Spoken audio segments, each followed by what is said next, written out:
What's up, guys? Welcome to the Brotherhood podcast, continuing the conversation. Today, we're going to take a little different look. Traditionally, on our last podcast, we're following up from the breakfast and kind of taking that conversation deeper on the different concepts of what we're talking about. But then we're going to take a little different spin on the off week, and we're going to talk about and show how God is moving in the men of our church and the men of our community. And today we have the infamous Chris Lyle with us today. So Chris, for those of us that don't, or those of the people that don't know you, just kind of just get us caught up with where you're from, all that good stuff. All right. I'm from near Boone, North Carolina. Actually right above Boone, a little town called West Jefferson. And 10 years ago, me and my wife moved to Greenville for her to go to PA school. And the plan was to come here, knock out 2.5 years of school, and then fly back to the mountains. And we moved right next door to this building and started coming to Covenant. And through Covenant hooked me up with where I've worked for 9 years, almost 10 years. And they kind of just wrapped their arms around us and loved on us to the point where 2.5 years came and we couldn't leave. So we've been here, again, 2.5 years turned into 10 years. And this fall, we're actually moving back to the mountains, which is going to just be terrible. It was hard to move here, and it's going to be even more terrible to move back. I think what we're going to do for the next couple hours is just try to convince you to stay. That's actually what this is. This is actually an intervention. Yeah. And so we're gonna spend that time. I've written about a bunch of reasons and pros and cons. It would not take much. It would not take much. So let me ask you this. So at least with going to a church, I wasn't when I grew up. Church wasn't really a part of the things. But explain to me, or just kind of help me understand, like how church has been with you kind of going up and how the relationship with Christ has gone. Yeah, so I have two grandfathers that were in the ministry. One of them was a full-time minister at one time. He's my step-grandfather. And then I had another grandfather who kind of dabbled in and out of church ministry, was always a follower and a believer as far as I was concerned, but did not always pastor a church. But he was always considered a minister. And we had this rule, good or bad, but if the church doors were open, it meant we were supposed to be there. So I grew up, I lived with my grandmother and my grandfather, the one who was the in and out of ministry grandfather. And just having their leadership in my life was, I can say that is the good part of me. That's what made me, I can take credit for the bad part, but the good part I can say started then. I accepted Jesus. I made the decision to follow Jesus in elementary school at a power team conference. Do you know the power team? They're a bunch of really big, strong guys. So why were you there? Huh? Why were you there? Well, I'm getting to it. I'm getting touche. Kind of knocked me off my horse there. Went there and they gave a wonderful testimony. What they do feats of strength. They tear in phone books in half. They bend crowbars, and then the whole time they say, I break this phone book in the name of Jesus, and which had nothing to do with Jesus. But that night, I just remember something they said just really brought my attention to my need for Jesus, and that I can't. If these guys can't do it on their own, I can do it on my own. So I made the decision, and up through middle school and high school, was a believer. Did not really get serious about it. Doing my own devotionals, growing myself. Really seeking out a relationship with Jesus, I would say, until college. I kind of did a flip-flop of what a lot of kids do. So I was serious about my faith in high school and middle school, but in college it became real, more relational. And that's got plugged into a campus ministry called Campus Crusade for Christ. They asked me to play guitar for them. I never passed up an opportunity, so I did that, and I really saw, that was the first time I saw kids my age really connecting with Jesus in a way that I had never seen before. I've seen churches all over where I'm from, West Jefferson, all the time, but to actually see a kid connect and Jesus to be a real person in their life, and not just a person, but the leader. It's like, it's not about, when I say I follow Jesus, it's no longer, where do I want to go to school or what do I want to be when I grow up? It's all right, Jesus, do you have an opinion on this, and let's go with it. Because it's interesting, that transition from middle school to high school to, like you said, we're college. Do you feel like you almost sense like put like Jesus sort of in a bucket, like that was something you did like on a Sunday, and it's sort of like over here, but then that doesn't really affect everything you're doing Monday through Friday? Is that like how you think? It was a very social network. So I actually met my wife at the church I went to in Wade Jefferson, and again I did love Jesus. I was very involved, but a lot of going to church was, hey, I'll get a little bit of Jesus, but I'll also potentially meet my future wife. And I capitalized on that. So there's absolutely blades. Plus, I also I played drums through high school and middle school, and I was in a band with her. So I also got my musical feel, my creative side, had an outlet there. So it was very, put into buckets, and I kind of got my feel for a lot of things besides just my faith at church. So walk me through that. Like in college, when you said you went from just Jesus is something that brings me to church, worship, all that good stuff, which is important. But then walk me through the relational part where it became something that you're not living without now. Yeah. So I mean, I would say the difference for me in a relationship, I guess the opposite is kind of a hierarchy.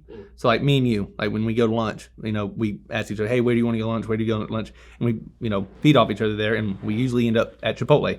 That's right. And so, a lot, the relationship with Jesus, it kind of the same way. It's more really seeking out what did you say about this in your word, and what do you have to say about these future events to me in your word, or however you want to speak to me through other people, right. Whatever medium you want to use, and seeking that out on a daily, and for that matter, sometimes hourly basis, just making it more. Also, I think a lot of times we put God's voice. We are God's voice in our head, and so we feel a certain way about something, so we feel like God must feel a certain way about something, and I think that's very dangerous. I've went down that road, and I'm not saying I don't. I still struggle with that, but there comes a point where you say relational. When you make your faith in Jesus a relational, more relational, it's more. No, I don't know what you say about this, or I think you mean this, but I don't want to think. I want to know that this is where you stand. And so I think on a daily basis, it was sitting down in the Word, my prayer time, it became real. Just, from simple stuff. A lot of times it's the big stuff, especially some of the social issues we're going through. But a lot of times it's small stuff like, hey, where do you want me to go to college? Do you care where I go to college? Or who do you want me to marry? Or do you not care who I marry just as long as I make you the center of my marriage, and right. And kind of fleshing that out. I think that really made it more me and Jesus than, me and a Jesus. I mean, I know this, maybe many people don't, but you obviously walked through a pretty difficult situation in season of your life in college. So kind of take us to that. Absolutely. So my major in college was athletic training, and essentially that's the paramedics that run out on the football field when a football player goes down. And a lot of our classes had to be done at night because during the day we were doing all treatment for athletes. And so long story short, it was a Thursday, March 18th, 2011. I remember it was a Thursday because we had Campus Crusade, the ministry. And so I was getting ready to go to class, and then I was going to go to the ministry, Campus Crusade, and I got a call from my brother as I was packing up my book bag, and he was just beside himself. He just was not coherent, not saying anything that made sense. And once I finally got him calmed down, I realized somebody was dead. I didn't know who, and through conversation with him, I learned that my mom was dead. Did not know much of the story. The one thing I was able to deduce was that her boyfriend and her, there was a fight, and she had been shot. And at that point, the boyfriend had then turned the gun on himself and shot himself. And with every story, there's my story, there's my sister, my brother's story, how they heard it, and then there's the story of what actually happened on the ground. So all I know is my story, and I remember getting those words, and just one of the biggest things that I'll just go ahead and call out is me and my brother said he was coming to get me, and I remember saying, no, you're not coming to get me. You're going to get yourself home somehow, and I'll see you at the house.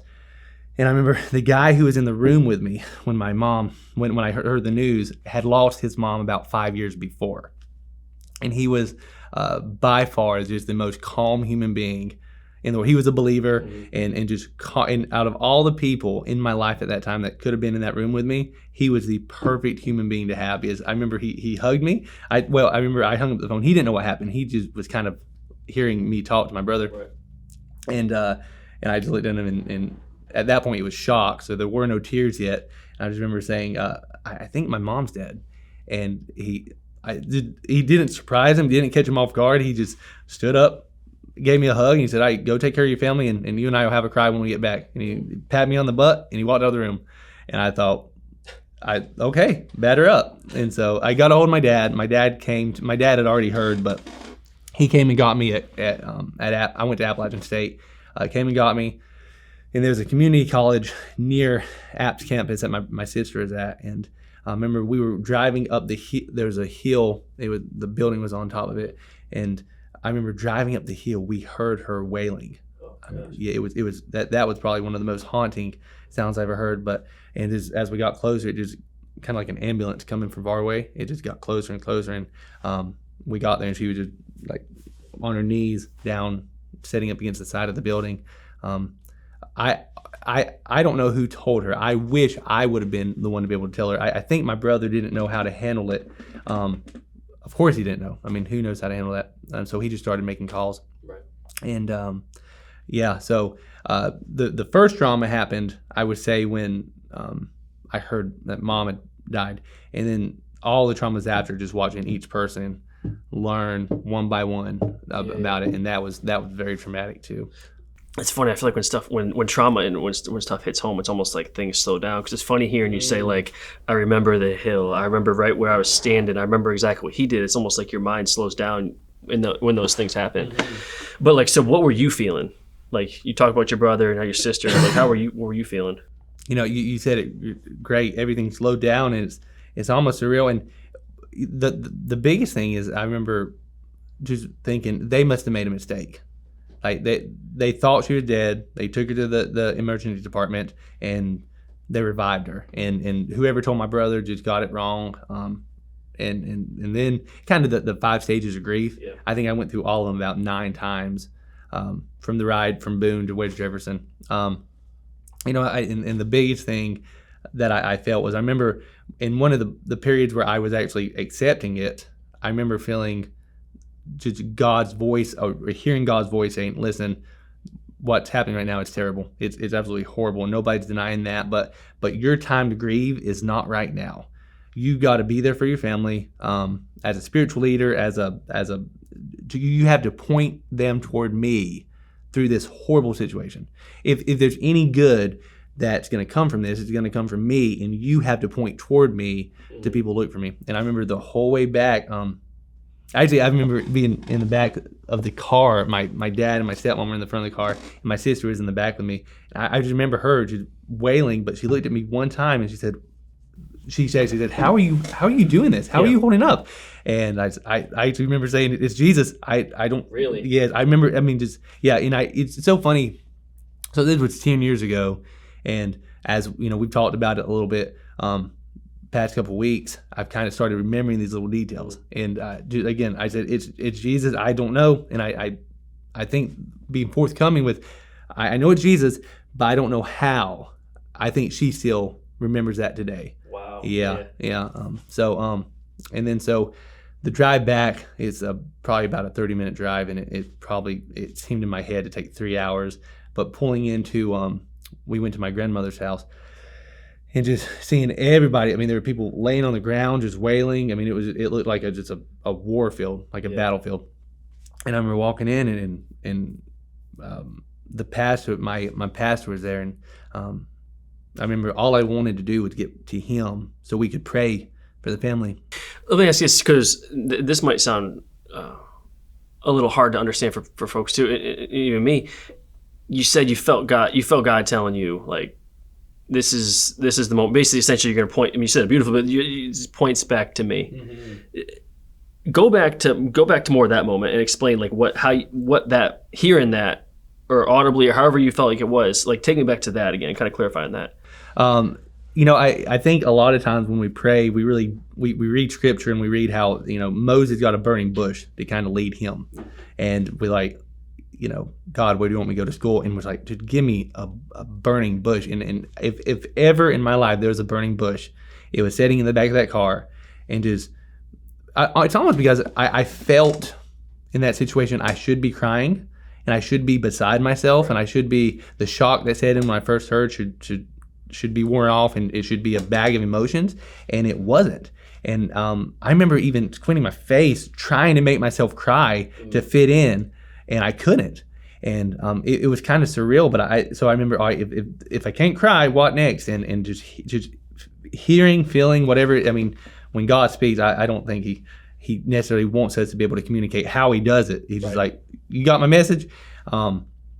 But I just remember saying, just feeling, hearing, saying, whatever it takes, get them to me. Get them. The only way they're going to get through this is me. So you might as well help me, get them to me. Right. But like, how often do you go back to that moment? And that, to me, it's almost like where God stepped in. Yeah. Like, how often do you go back and reflect on that moment? So much. When we lose people, when we go through loss in life, I think a lot, and for me this is true, I've never felt closer to, I never felt his presence more, and I've wanted that in times that weren't so tragic. I've said, I want to feel you like I did then. You feel a lot like when kids go to summer camps, like Christian summer camps. We call it the mountaintop experience, and so this is like the opposite, the valley experience, but you can feel his presence just the same. That's good, yeah. And I've wanted that. I've wanted to, in times that I've not felt close to him, especially when there's a situation I feel I should be preaching his gospel more than I am. Whatever, I'm like, God, I need that voice, that feeling, that whatever connection I had with you in the backseat of that car. I need that now more than ever. Not more than ever, but I want that back. And at times I've had it, never that severe, never that I guess felt it that strong. But yes, that was it was just such an obvious. You and I, we're very into apologetics, and we love this, and we'd love to have proof. But I think God chooses not to prove himself. If ever I had proof inside of me more than anything, it was that moment. Right. It's funny because you mentioned apologetics. Like, I think about some people would look in your situation, and maybe even people in that walked through that situation would look at that and say, see, that's why God doesn't exist. That's why God isn't real. That's why God doesn't exist. But your situation, it's like, this is why God exists. Yeah. Like, some people can take a situation and say, this is why God isn't, but yeah, you take it and this is why God is. So that happened on March 18th, and I worked at a canoe shop in the mountains called Zaluz Canoes. And I remember I showed up the first day of work that next season. It might have been May or June. I don't remember when we opened, but my boss was an outspoken atheist. He said, hey, I need to talk to you. And he took me to a booth. We had a little kitchen area, and he sat me down and he said, what you did there was incredible. And I didn't even know he followed the story. I didn't know he knew my mom died or anything, but he said, I have no idea what happened, how you walked that way through that. But it changed my life. He later became a Christian. Dang. Yes, not because of me. I mean, a lot of people poured into this guy. But I remember him saying that and just remembering, all right, it's so funny. We want God just to like send a tidal wave and change people's lives, but he's like, and sometimes he does. But a lot of times it's so much more subtle. It's like, somebody's mom died, and it's like, hey, I'm gonna change people's lives through this, and definitely saw it there. Right. It's almost what you take what the enemy meant for evil and you turn it for good. Yeah. It almost. Yeah. I mean, that's and that's just one person. Like, imagine somebody who saw it on the news and who knows you but doesn't really talk to you. Like, it's just the impact of that is incredible. But so then so that's day one. So then how'd you keep walking me through that situation, how everything went down after that? Yeah, so I wish everything, I can say that I walked it out perfectly, and that my family, some of my family is still they're all believers. Some of them are more involved in a church setting than not than others, and I wish I could say this was the turning point. We all got in our Bibles, read every day, pray, but it's not the case. And so I made a lot of mistakes. me and Lindsay at that point, we had been dating for, I guess, a year, maybe a year and a half, and we had never fought and never really debated or squabbled. And granted, it was still the dating honeymoon phase, but it was shortly after that we had our first big fight. And you just kind of see, and I can totally take all the blame on myself, is that a lot of the emotions I wouldn't allow that I had to keep in for my family when it first happened. When they started coming out, they manifested themselves in really, demonic ways, some of them. But through that, I remember I spent a week out of school, and then I was supposed to play guitar that Thursday night. And when I left campus, nobody told anybody anything. All everybody knew was I was gone. And I remember showing back up to campus and thinking everybody was going to be like, "Oh, Chris, I'm so sorry. I'm so sorry. I'm so sorry." And what I did was I showed up to a campus that knew I had ghosted them, and nobody knew what had happened. So I kind of had to replay that entire situation to my ministry family, to my a lot of my classmates actually showed up at the funeral. And so that meant a ton to me. But they still, you can't talk about anything at the funeral. So they wanted to know more about what happened when I got back. And so really tried to look at each of those situations, even to my Campus Crusade family, as ministry opportunities. Because, we have a lot of eyes on us from outside of the church. But there's a lot of eyes on us inside the church as well, who of people whom we disciple, who have a relationship with the Lord, but it's not thriving, and they're looking at people who they at least outwardly appear to have a thriving relationship with Jesus, and a lot of people who even have had a closer walk with Jesus. I knew that there'd be a lot of eyes. So always looking at this is a ministry opportunity, and in the program I was in, I can definitely say there was two people who I was close to who were believers, and it was a 12-person program, and I'm not sure about the rest of them. And so I know, I know at least conversationally, I pointed it back to Jesus hard. Whether or not that was a good thing or a bad thing is, I guess, the story. Jury's still out. Yeah. But I remember spending the next. Actually, the rest of my college career just trying to be intentional about this, using this opportunity to draw people in to the Lord. It's funny when something like that happens and we're on that mountaintop or valley. It's depressing how it's cool how we feel in that moment. It's depressing how it doesn't last, right? We talked the other day about we have this mechanism inside that God's given us to heal, right? But with that healing, it makes a lot of that desire to be close to Him not go away, but kind of weaken. And because the world starts to step back in, we start to get back in our routine, and that's tough. So I wish we could always have that feeling of I need Him, like a fire. I mean, because I remember when I walked through it and stuff. It's like it was tough. It was really tough, but in a certain sense, like I want that fire back. Yes. Is how I've always thought about it, and that's one thing I love about at least having these conversations is it almost brings it back, and then you just don't know what other people are walking through. I mean, even the stuff we have in the news today, like then people hear your story. I think it almost because I think we have two choices. I think when something bad happens to us or we're walking through something, is like suppress it and go to work and just focus on that only, which is, like you said, it's going to manifest itself somehow, or to address it head on, especially with Christ. And it's like that is where, like, I was going to ask you, because like your faith was probably never. Would it be safe to assume your faith was like never stronger at that point? Like you grew in your faith through that? Without a doubt, absolutely, yeah. It's cliche, but you don't know that He's all you need till He's all you have.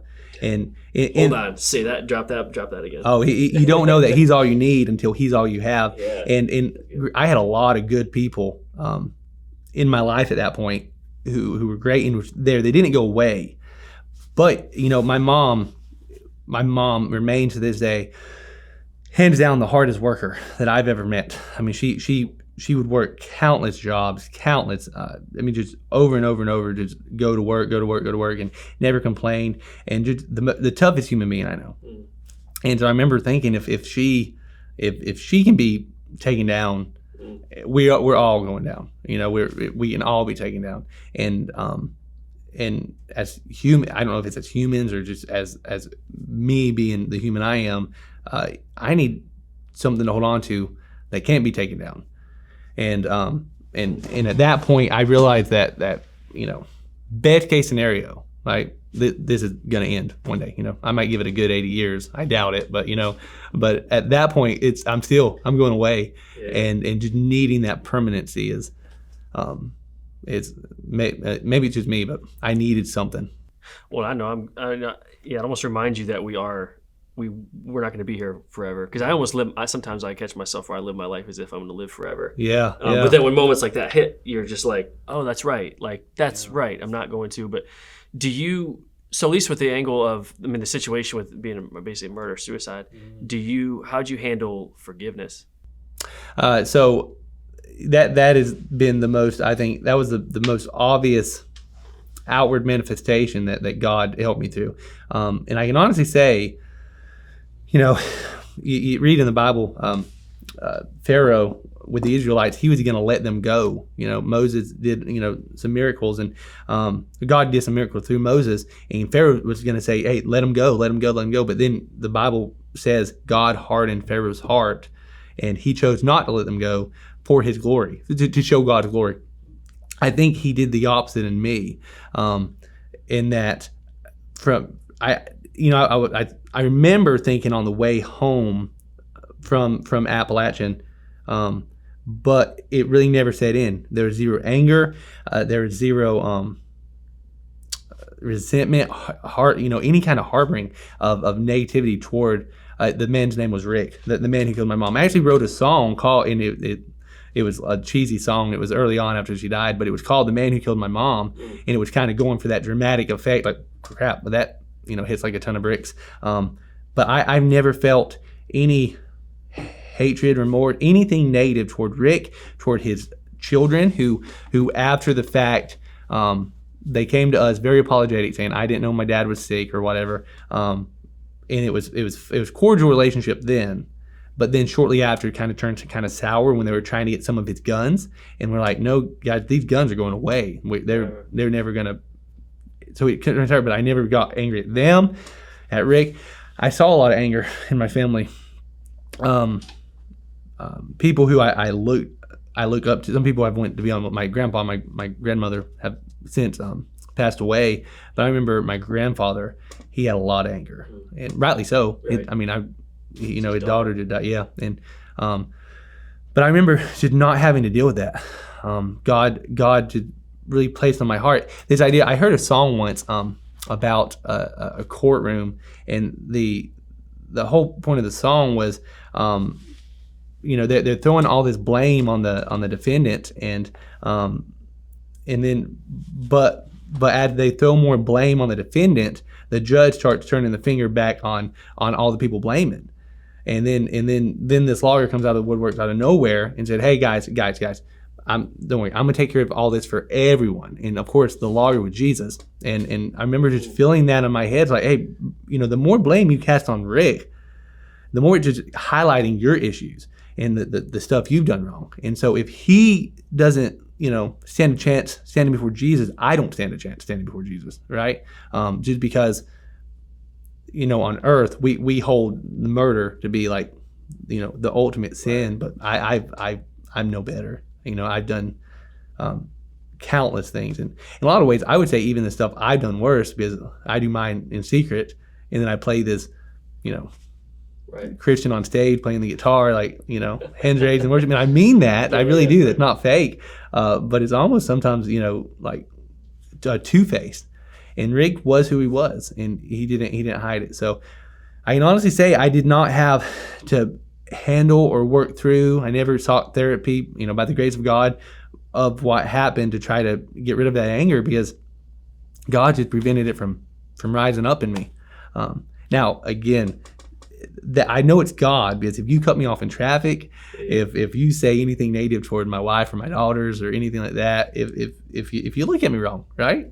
I'm coming after you. And so I'm naturally, I anger pretty quick. And so I know that that what happened had to have been God, and him just saying, hey, this is how we're going to handle this, brother. So I've thought about, since we last talked, I thought about that idea of forgiveness of like the big things. Now, I haven't walked through anything like what you're describing, but there's been people who have done me wrong in my life, and I've always resulted to anger first. So hearing you say that is wild. That doesn't sound like you ever had anger, but then I've forgiven them, and I feel good about it. I feel good about that. But I don't struggle with like the anger doesn't come back in those situations, or like the big things or people who have kind of done me over. But I have a hard time in like the small things, the day to day, and I don't know why that is.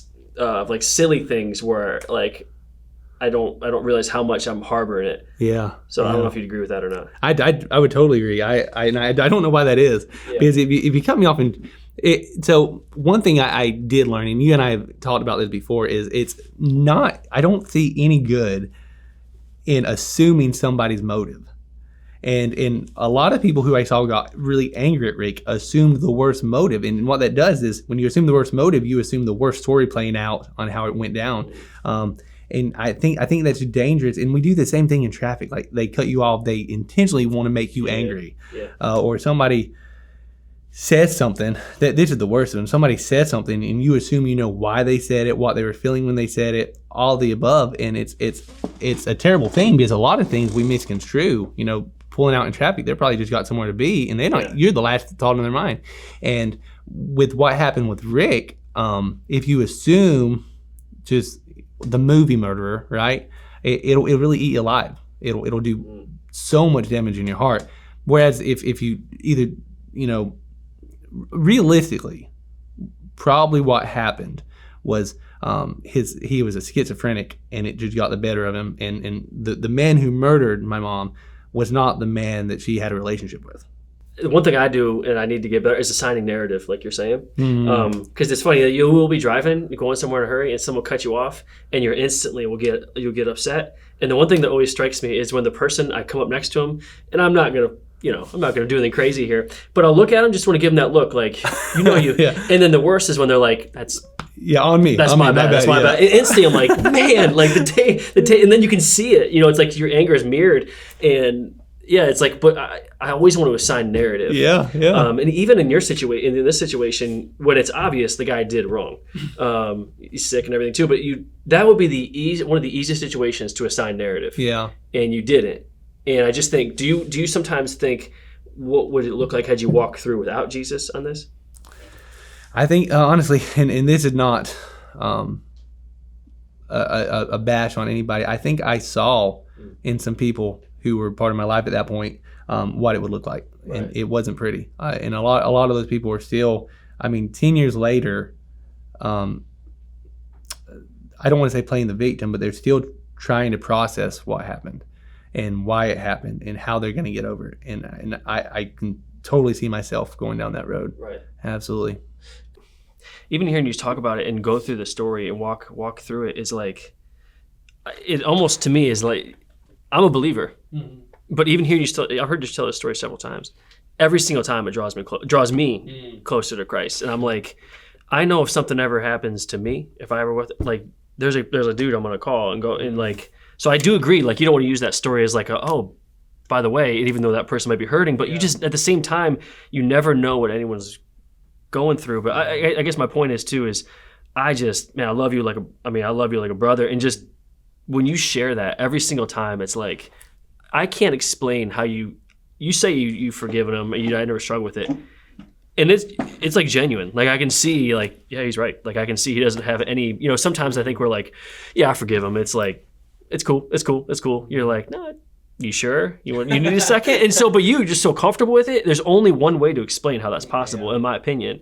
And so, man, I just appreciate you coming on and sharing it. And I just don't think you'll ever know. I don't think any of us will ever know the impact when we walk through this. But you'll never know the impact on this side of what you just sharing that with people does, man. I mean, even for believers or not, Yeah, well, I do hope, I want to share it, and I'm never, a lot of people talk to me about it and they get squeamish because I think I'm going to be squeamish. And again, just God's given me a peace about it. Again, now when I say that, if I had to choose between having my mom here and not, it's obvious what I would choose. But at the same time, I've seen a lot of people play the victim on it, and that's just the last thing I want. I want this to be used to help others, because that's that we have an abundance of negativity in the country, and anything I can do to if this story can help, I'd love to share it. I appreciate you guys joining on the Brotherhood Continuing the Conversation podcast. Just a reminder, if you can, click and subscribe. Tell us what you think as we continue just to bring out podcasts that show rawness and that show a story that everyone's got, that we are so tempted to hide. And the same thing, there's a breakfast coming up Friday, June 10th. We have a special speaker coming up. So register on that. There'll be a link below.